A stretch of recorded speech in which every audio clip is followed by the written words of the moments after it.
breathed in the cool, pure air, tasting the rich oxygen and nitrogen. My eyes filled with tears. The sun hovered behind the horizon like an orange fireball. Sunny, that was the latest buzzword. It was talked about now with every breath, and suddenly I knew what it really meant. I stretched out my hand to feel the warmth, to touch its face. Then the timer squealed and a voice roared in my ear. Simulation room S23, your time is up. Please move to the fast decompression chamber. 2 hours later, I was back at the helm of my ship, the Zukabus, leaving the pleasure centers of the Malay archipelago behind. The nano-fabric of my pilot seat massaged my body as I accelerated on full dipole drive, spearing into the black heart of the lifeless ocean like a nightmare shattering a dream. But the oceans were no longer as dead as they seemed. Scientists brewed gene cocktails and chromosome soups without sanction, rebreeding every life form within range of their test tubes. Mighty sharks, dolphins, even the greatest carnivores that ever lived. Primordial beasts that had terrorized the oceans 150 million years ago. The scientists did what they pleased, including creating new branches of life where evolution refused to go. They earned so many credits with their tinkering that even the most powerful computers struggled to keep up with the total. But behind the glittering facade of tungsten, titanium, and niobium, the calcareous whole of human existence was crumbling. The frequency of mass disasters increased dramatically. Amok runners, psychotics, high-tech slave drivers, gene adulterators, and slick techno dealers prowled everywhere, plunging habitats and dwellings into chaos. My name is Emerald Deadeye Flint. I'm tracking down the remaining bions scattered throughout the oceans. Each one a potent germ posing danger to the world of Aqua.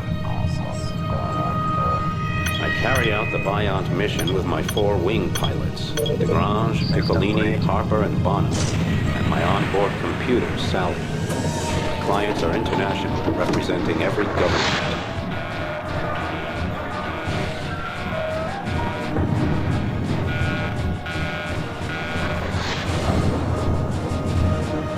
When the Bions appeared out of nowhere 5 years ago, aiming to extinguish human life in the oceans, I had no objection.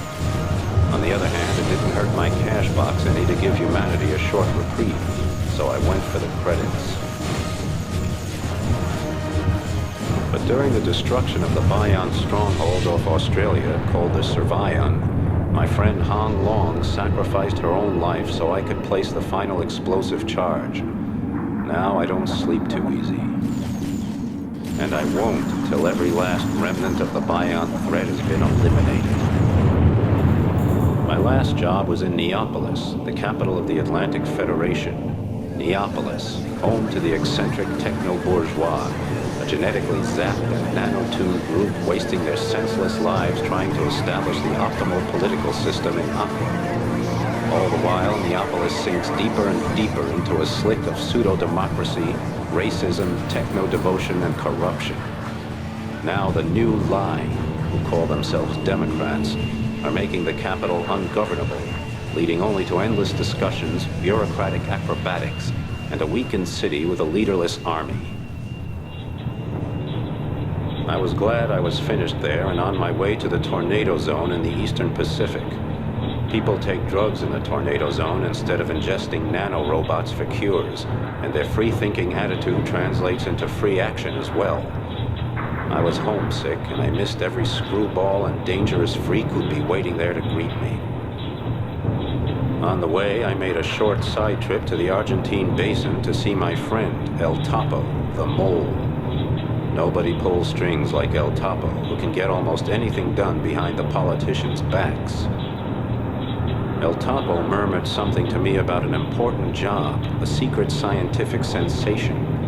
I got a little bored until he came to the part about earning lots of credits. So I went to Magellan and spent a few hard hours at Mariner's Pride, a rotten workers' dive, where I downed mid-brain assassins with a few old friends. Just as the world turned into the carousel I was hoping to ride, I caught sight of some jerk clearing off with a Zuka bus. I had never thought about that happening. Someone just stealing my ship out from under my nose. But there it went. Suddenly I was back to square one again in my old stomping ground. Broke, exhausted, and listing heavily.